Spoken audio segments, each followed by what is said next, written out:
hadis auqiyayin solihin yatullah. Yang ada itu awaladin apa? Solihin. Jadi anaknya harus ikut. Kalau ndak ada usaha kata. Akhirnya anaknya dewe tinggi Gus nggih. Wah, akhirnya tak kei jagung paling akeh kula mendet sithik. Wong aku ora anake kok. Kadang-kadang enggak orang lain baca buahnya anaknya mau mlebu metu mau enggak tamu mbek rokokan. Itu harus ditobatkan itu. Keliru itu. Karena nasnya bukan auqiyayin solihin tapi awaladin solihin. Ini bukan provokator, ini memang iya harus seperti itu. Nah, terus tentang tadi la ilaha illallah yang didawahkan Gus Azaim. La ilaha illallah itu penting sekali, cuma saya mohon itu dielmoni lah. Jadi dulu kalimat ini menjadi spesial karena dielmoni, karena dimulai dari fa'lam annahu la ilaha illallah. Terusannya ayat tuh wastaghfir li dzambika walil mu'minina wal mu'minat. Saya ulang lagi ya. Terusannya ayat tuh wastaghfir li dzambika walil mu'minina wal mu'minat. Makanya menurut mazhab Sadili kamu disuruh baca la ilaha illallah dulu, jangan istighfar dulu. Saya ulang lagi ya. Dalam mazhab Sadiliyah itu la ilaha illallah dulu, nggak boleh istighfar dulu. Alasannya masuk akal. Orang yang kafir 70 tahun itu sekali baca la ilaha illallah itu langsung yughfar lahum ma qad salaf. Sehingga la ilaha illallah sendiri sudah punya kekuatan supaya dosa kita diampuni. Qul lil ladzina kafaru iyantahu yughfar lahum ma qad salaf. Cara menghentikan kekafiran gimana? Dia melafadzkan la ilaha illallah. Ini kalimat yang begitu saktinya sampai orang yang kafir puluhan tahun itu dosanya semuanya terhapus hanya karena melafadzkan la ilaha illallah. Nah, makanya kata Abdul Hasan Asyadzili wastaghfir li dzambika ay bihadil kalimah. Seseorang sah di istighfar itu kalau melafadzkan la ilaha illallah. Misalnya ada orang kafir mati kafir. Sah enggak anak cucunya mengistighfari dia? Tidak sah karena belum melafadzkan la ilaha illallah. Makanya kata Abdul Hasan Asyadzili wastaghfir li dzambika ay bihadil kalimah. Sehingga lafadz ini spesial betul. Tapi kadang-kadang beberapa mursyid cara berpikir lain. Ini kalimah thayyibah harus dibaca orang suci sehingga mendahulukan apa? Istighfar. Untuk supaya pas ngelafatkan kalimah thayyibah sudah dalam keadaan apa? Suci. Itu juga masuk akal. Tapi secara meyakinkan saya sendiri lebih mengikuti manhajnya Abil Hasan Asyadzili karena alasannya tadi yang kafir puluhan tahun saja langsung luntur dosanya karena melafatkan la ilaha illallah. Artinya la ilaha illallah sendiri sudah bagian dari istighfar. Nah, ya tadi buktinya fa'lam annahu la ilaha illallah terus wastaghfir li dzambika walil mu'minina. Jadi orang sah diistighfari itu setelah dipastikan sah tauhidnya. Jadi setelah tauhidnya sah yaitu la ilaha illallah baru sah apa? Diistighfari. Sehingga orang kafir, saya ulang lagi, orang kafir yang mati kafir anak cucunya tidak boleh apa? Tidak boleh menistighfar. Terus saran saya kedua, la ilaha illallah itu filosofinya itu nafyun li uluhiyati ghairillah wa isbatun li uluhiyatillah wahdah. Filosofi la ilaha illallah itu gimana? Menafikan semua selain Allah itu tidak Tuhan dan hanya menuhankan Allah semata. Nah itu caranya gimana? Caranya kita harus terbiasa ini karena tadi saya dibilangin panitia ini rata-rata mustameknya atau mustamiatnya ini santri. Caranya gimana? Dilatih pakai logika. Saya berkali-kali cerita kalau ngaji, saya sekaligus kampanye. Allah itu Tuhan yang begitu fair. Untuk menjadi Tuhan Allah mempersilahkan, ada kualifikasi Tuhan. Jadi boleh dikompetisikan itu boleh kata Allah. Gak apa-apa kamu ngaku Tuhan gitu kata Allah. Tapi nak ngaku pangeran itu paling gak ya direputasi lah. Ada verifikasinya. Dimulai dari apa? Ya kalau jadi Tuhan itu setidaknya bikin langit bumi lah. Aturannya gitu. Jadi kalau daftar bupati ya daftarlah ke KPU. Masa tahu-tahu jadi apa? Tuhan kemudian tidak punya prestasi bikin langit bumi. Sehingga Allah itu cara ngendikan itu ya fair. Qul ara'aytum ma tad'una min dunillah aruni madza khalaqu minal ardi am lahum syirkun fis samawat. Coba yang kamu tuhankan selain saya, prestasinya apa? Ketika saya bikin bumi itu apa ikut bikin? Terus am lahum syirkun fis samawat. Kalau bikin langit Kalau nggak bisa ya urun lah gitu. Urun semen apa urun bego, pokoknya urun lah gitu. Urun ora, gawe bumi ora, ngerti-ngerti ngaku jadi pangeran.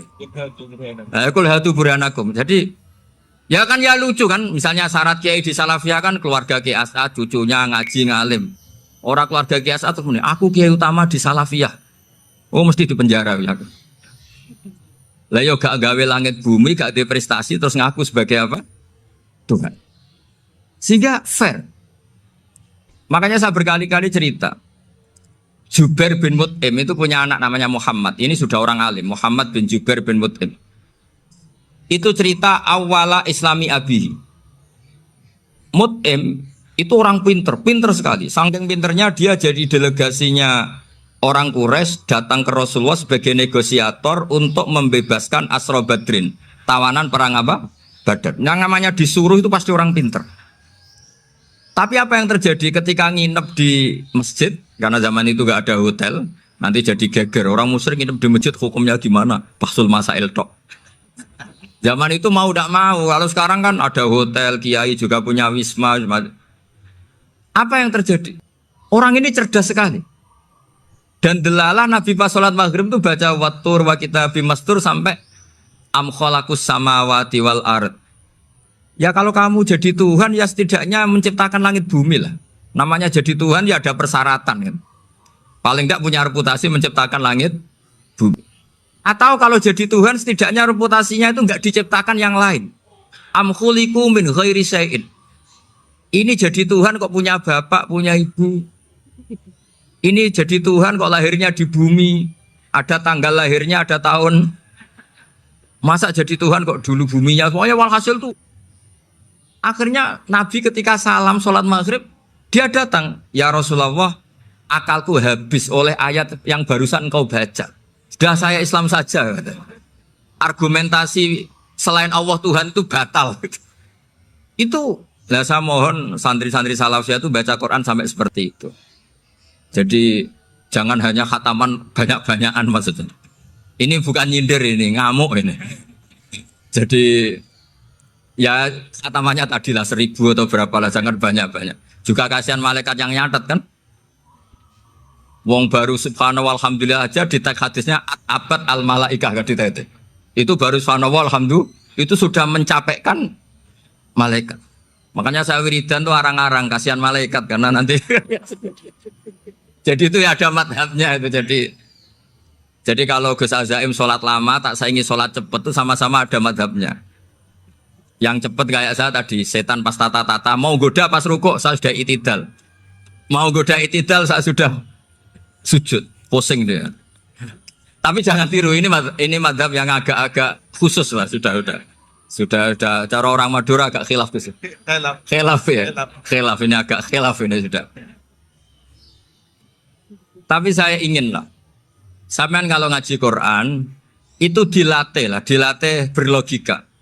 Jadi Allah itu fair, nggak apa-apa kalian ngaku Tuhan tuh nggak apa-apa, tapi tunjukkan prestasi kamu apa. Aruni madza khalaqu minal ardi am lahum syirkun bersama. Am khalaqus samawati wal ard. Diulang lagi am khuliqu min ghairi syai'in. Setidaknya kalau jadi Tuhan itu ya nggak butuh yang lain lah. Masa jadi Tuhan kok wujudnya saja butuh orang lain, butuh bumi, eksistensinya butuh makan, butuh minum. Makanya Allah cara meniadakan uluhiyah selainnya itu Allah itu redaksinya itu mengena sekali. Yaitu tadi dengan cara-cara seperti itu. Sebagian ayat disebutkan ma asyattuhum khalqas samawati wal ardi wala khalqa anfusihim. Wong Tuhan kok nggak punya reputasi bikin langit, bikin bumi, bahkan untuk menciptakan dirinya sendiri saja nggak bisa. Ya sudah lah, kamu nggak usah ngaku Tuhan, nggak level kata-kata gitu. Akhirnya terus ditemukan Tuhan yang sejati, yaitu wal awwalu wal akhiru wal zahiru wal batin. Nah itu yang Mut'im ini tadi termasuk orang yang sangat cerdas sekali. Padahal itu bacanya bukan pas basul masail, enggak. Nabi pas sholat maghrib. Juga bukan pas ceramah, enggak. Tapi itu didengarkan. Makanya termasuk ini Ini spesial untuk hormat saya kepada Ki As'ad. Makanya saya ini kalau mentasjek santri-santri, ini agak sensitif, tapi sudah saya tidak perlu takut fitnah. Saya termasuk kenapa saya ingin jadi ahli tafsir, tentu yang membentuk itu Mbah Maimun dan bapak saya. Bapak saya itu hafal Quran kayak hafal Fatihah, saking senangnya Quran itu. Mungkin bisa kamu saingi itu. Itu adalah orang kafir itu bisa paham Quran. Itu sangat menyinggung saya. Orang kafir itu bisa paham Quran. Ketika Umar Islam itu karena mendengar apa coba? Mendengar apa? Quran. Dan itu masih kafir apa sudah Islam? Masih kafir karena kalimat-kalimat yang di Quran itu begitu jelas wal kitabil mubin sehingga didengarkan orang kafir pun tuh ngefek. Makanya ketika Umar datang ke saudari putrinya kemudian dengar Toha ma anzalna alaikal Quran apa? Litasqa itu dia terus iman. Begitu juga Mut'im. Itu ketika dengar Nabi baca surat At-Tur ya langsung iman. Makanya kata Ibnu Jarir At-Tabari, kamu jangan pernah bilang gini, syaratnya paham Quran itu harus alim, harus gini. Lah nanti berarti orang kafir punya alasan di depan Allah, ya Allah, engkau ngadani kami dengan Quran yang nggak bisa difahami kecuali alim dulu. Lah saya alim gimana? Nggak pernah mondok. Mondok gimana? Saya kafir. Jadi artinya gini loh, kata Ibnu Jarir At-Tabari, Allah tidak mungkin mengatakan gini, ifhamil Quran bima la fahmalaka. Quran itu harus kamu fahami. Sementara orang kafir karena lafadznya Quran khusus gak bisa memahami. Makanya Quran itu dibaca. Itu banyak orang kafir yang menjadi muslim karena mendengar apa? Al-Quran. Padahal kafir. Nah termasuk tadi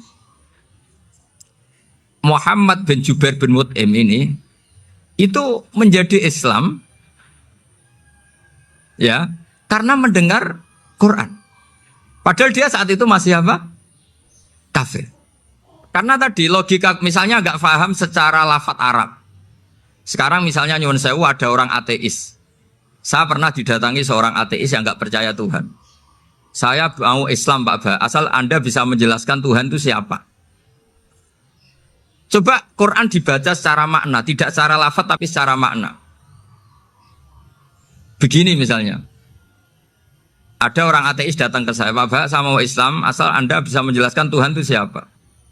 Terus saya tanya, ini ngajak goblok-goblokan apa pinter-pinteran, kata saya. Terus dia jawab, ngajak pinter-pinteran Pak, saya ini doktor katanya. Maksudnya di akademiknya dia doktor, mungkin jurusan matematika atau apa, tapi di ketuhanannya jeblok. Terus tak tanya, kalau ini ada kertas, kamu suka ada rumusnya apa suka ada? Ya suka ada rumusnya. Kenapa ada kertas? Ya karena ada yang bikin. Nah kira-kira berstatus membikin atau membuat, itu sesuatunya maujud apa enggak? Ya pasti maujud lah, pasti ada. Ya sudah, anggap Tuhan itu adalah sebab dari semua yang ada. Masa alam yang seperti ini, langit dan bumi ini maujudat, kemudian kamu katakan kholaqohal adam, bahwa alam raya yang maujud ini diciptakan oleh ketiadaan.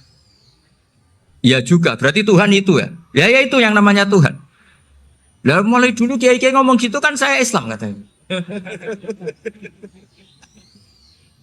Jadi kiai-kiai itu kadang-kadang kalau dakwah pokoknya kabeh digawe Tuhan. Beda dengan dakwahnya orang-orang mantek. Orang-orang mantek itu kan nggak pernah nyebut Allah. Ini alam hawadis, la budda min muhdis. Meskipun mereka, lah muhdis ini menurut Islam namanya Allah. Tapi sebetulnya kan nggak langsung bilang Allah. Jadi tak kasih tahu, alam raya ini maujud nggak? Ya maujud Pak Ba. Bisa nggak sesuatu yang nggak ada menjadi faktor wujudnya yang ada? Ya nggak bisa, namanya nggak ada itu nggak bisa jadi faktor. Lah itu hebatnya ulama-ulama kita. Ketika mengenalkan Allah itu siapa? Zat yang wajibil wujud. Jadi kita ini kalah pinter be ulama-ulama dulu. Ya alhamdulillah kalahnya sama ulama dulu. Kalau kalah sama ulama sekarang isin lah. Jadi ulama dulu sudah pinter. Pasti pertanyaan dasar manusia, hadil maujudat tuh man khalaqaha, siapa yang menciptakan? Kalau kamu langsung jawab Allah atau Tuhan, mereka pasti tidak nerima. Ya jawab saja hadil maujudat mesti khalaqaha maujudun. Nah berhubung maujud ini berstatus pencipta harus super. Lah super ini oleh ulama disebut wajibul wujud atau musabbibul asbab. Yang oleh Islam dinamai Allah. Tapi kita langsung ngomong Allah ya mesti aja bingungkan kan bagi yang bingung maksudnya. Ya saya mohonlah kalimat-kalimat la ilaha illallah itu diamatilah, diresapi sampai seperti penjelasan saya ini sehingga punya kualitas ilmu. Karena syaratnya memang fa'lam, harus punya kualitas apa? Ilmu. Ilmu itu apa? Ma'rifatus syai' ala ma huwa alaih. Mengenal sesuatu sesuai detail-detail sifatnya sesuatu itu. Misalnya kalau Allah sudah jadi Tuhan, ya harusnya qabla kulli syai'. Masa Tuhan sama yang dituhani wujudnya dulu yang dituhani, ditemukanlah sifat awal atau qadim. Makanya benar Gus Azaim tadi kalau sudah bertauhid harus hafal akidah berapa khamsin. Dimulai apa? Wujud. Kenapa harus dikatakan wujud? Karena alam raya ini kadung maujudan. Hadhil alam maujudun. Masa maujudun khalaqahul adam? Masa maujudat khalaqahul adam? Nah itu yang disebut am khuliqu min ghairi syai'in am humul khaliqun.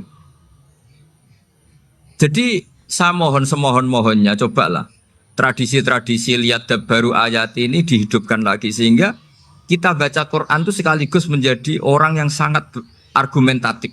Karena Quran adalah qul falillahil hujjatul baligh.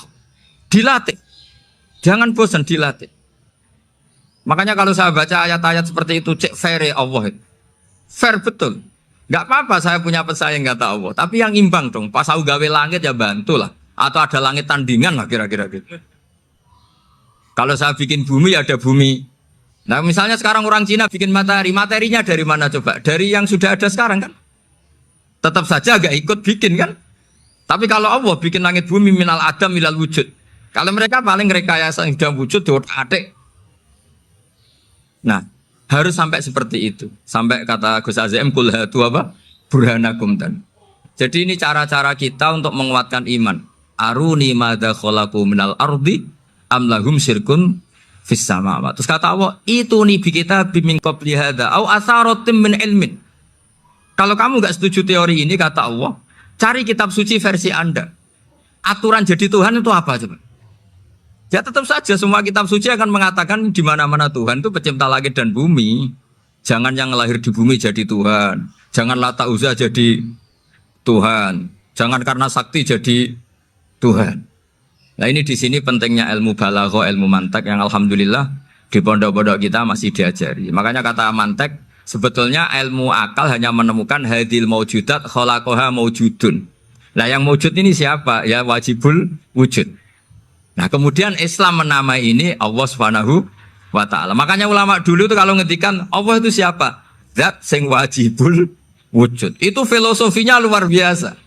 Karena dengan seperti ini bisa menafikan teori ateisme. Bahwa alam raya ini diciptakan oleh ketiadaan. Makanya saya bilang tadi, ngajak goblok-goblokan apa pinter-pinteran gitu. Lah nek ngajak goblok-goblokan yang ini hadhil maujudat khalaqahal adam. Terus kita goblok bareng. Loh iya kan barang maujud diciptakan yang tidak maujud. Wong ora wujud kok mempengaruhi sing wujud. Ya monggo nak goblok bareng kata. Akhirnya, gak Gus, saya ini dokter masa kamu ajak goblok? Ya sudah pinter saja kata saya. Alhamdulillah karena debat kecil ini dia menjadi nyaman lagi dengan apa? Islam. Memang saya tentu gak bisa disalahkan doktoralnya karena di ilmu yang selain apa? Teologi gitu. Tapi kan polanya dia pasti pinter. Makanya ini sekaligus mengingatkan anak-anak lah. Kecakapan menjelaskan itu harus dilatih. Karena di antara kelebihannya Quran itu wal kitabil apa? Mubin. Yaitu kitab yang punya kemampuan menjelaskan. Ini yang terakhir saya beri contoh. Terakhir ini penjelasan Quran. Dulu orang kafir itu cara berpikir itu begini. Muhammad, urusan kita ini banyak, problem kita banyak. Masa iya urusan yang banyak ini cukup dengan satu Tuhan? Kalau problem banyak ya Tuhannya harus banyak. Ada Tuhan pohon, Tuhan hujan. Ya kayak Cina itu ada Dewi Kuan Im keberuntungan, ada yang sial. Yang pokoknya diurus yang banyak lah. Maka mereka bilang aja'alal alihata ilaha wahida inna hadza la syai'un ujab. Ini aneh urusan banyak kok Tuhannya satu ini aneh lah. Tapi Nabi secara sabar. Dan yang diomongnya orang kafir. Tidak anak Mahatali, orang kafir. Jadi nanti kalau anak Mahatali gak paham Quran, kebangetan. Orang kafir saja paham. Akhirnya Nabi secara santai, secara rileks memberi penjelasan gini. Kalau Anda menjadi buruh, kalau orang Arab dulu bilang abdan. Kamu suka nggak punya majikan banyak, perintahnya beda-beda, semuanya memaksa kamu untuk nurut. Sama punya majikan satu yang baik. Ya nggak suka lah Muhammad, kalau majikan saya banyak, semuanya berhak merintah saya, nggak enak. Majikannya satu saja, satu saja. Terus kata Nabi, Tuhanmu itu majikan kamu. Kalau Tuhannya banyak, kamu bingung, berarti perintahnya banyak. Akhirnya mereka paham. Dan itu segampang itu Allah memberi penjelasan. Daraba wa masalah rojulan fihi syuraka umutasakisuna wa rojulan salamal lirojul hal yastawiyani masalah alhamdulillah. Langsung diberi analogi. Kalau kamu jadi buruh, punya majikan banyak yang perintahnya beda-beda. Kemudian jadi buruh yang majikannya satu, kamu milih mana? Ya milih satu Muhammad. Ya sudah. Kalau Tuhannya banyak, perintahnya banyak, kamu juga bingung. Langsung menjadi paham. Nah, ketika ada orang tidak ikhlas, Nabi cara memberi penjelasan juga gampang. Misalnya saya dikasih uang Gus Azaim 1 juta. Kemudian matur nuwun saya sama Pak Afif. Aneh nggak? Saya ini orang aneh nggak? Orang aneh nggak? Itu Nabi kalau mencontohkan orang tidak ikhlas gitu. Kata Rasulullah, orang tidak ikhlas itu sebagaimana orang beli budak. Min kholisi malih. Budak itu dibeli dari uangnya sendiri. Kemudian fa'amila hadal abdu, budak ini kemudian bekerja dan a'tohullatahu. Hasilnya dikasihkan sama orang lain. Terus Nabi memberi percontohan. Ayasurrukum ayyakuna abdukum kadzalik. Apa kamu suka kalau budak kamu seperti itu? Dulu orang-orang dulu kan beli budak untuk disuruh bekerja terus disuruh setor apa? Hasilnya. Jadi budaknya kamu yang beli, yang biayai. Kalau sekarang mungkin gak ada budak gini lah. Saya nyuruh Zaid, tak kasih mobil, tak kasih bensin, tak kasih uang jalan supaya narik angkot. Hasilnya disuruh ngasihkan saya. Ternyata dikasihkan orang lain dan matur nuwun sama orang. Kamu suka punya budak seperti itu? Ya tidak suka ya Rasulullah. Ya ibaratnya seperti itu. Bumi yang bikin Allah, nyawa kamu yang bikin Allah, semua fasilitas dari Allah. Kemudian kamu menyembah selain Allah. Segampang itu. Dan Nabi telaten sampai dulu yang mayoritas orang kafir menjadi mayoritas Muslim. Dan semuanya tanpa paksaan. La ikroha fiddin. Karena qad tabayyana rusdu minal ghayy. Nah, cara tabayana gimana? Yaitu punya kemampuan menjelaskan. Wal kitabil apa? Mubin. Ini makanya saya mohon lah. Ini saya mohon semohon-mohonnya anak-anak ini kan kader-kadernya Mbak Samsul Arifin, Mbak As'ad, Gus Fawaid, sekarang Gus Azaim, semuanya harus punya kemampuan wal kitabil apa? Mubin. Sehingga di antara sifatnya Nabi itu fatonah, punya kecerdasan. Nabi itu gak pernah debat kalah. Itu meskipun sudah terdesak gak pernah kalah. Pernah Nabi itu ngendikan la adwa wala tiarata, tidak ada penyakit menular. Ada orang yang mungkin kurang suka iseng, ada onta yang sudah gudiken dijejerno sama yang waras. Ternyata yang waras jadi gudiken. Akhirnya Nabi diundang lah kira-kira gitu. Ya Rasulullah, kata engkau gak ada penyakit menular. Tapi ini onta yang gak gudiken tak jejerkan yang gudiken ikut gudiken. Berarti kan menular. Nabi santai jawab, faman jarrobal awal. Lalu yang pertama gudiken ketularan siapa katanya. Wah kalau ini asli Nabi ya sudah seperti itu. Jadi ngiranya dia menang karena yang gudikan pertama nulari yang kedua. Ternyata Nabi tanyanya lagi, faman jarrobal awal, yang gudikan yang pertama siapa? Oh ini asli ya maksud saya itu. Jadi Nabi itu gak pernah kan. Karena Nabi punya apa? Fatona. Jadi saya mohon, ya tadi makanya ini efeknya tuh khatamannya gak boleh banyak-banyak ya. Maksud saya kalau musim khataman ya gak apa-apa, khataman banyak-banyak. Tapi kalau gak musim khataman ya musim-musim tadabbur gitu. Tapi kalau ini musim khataman ya monggo lah. Cuma saya kok kasihan malaikatnya tadi itu. Ya, matur nuwun, minta maaf. Assalamualaikum warahmatullahi wabarakatuh.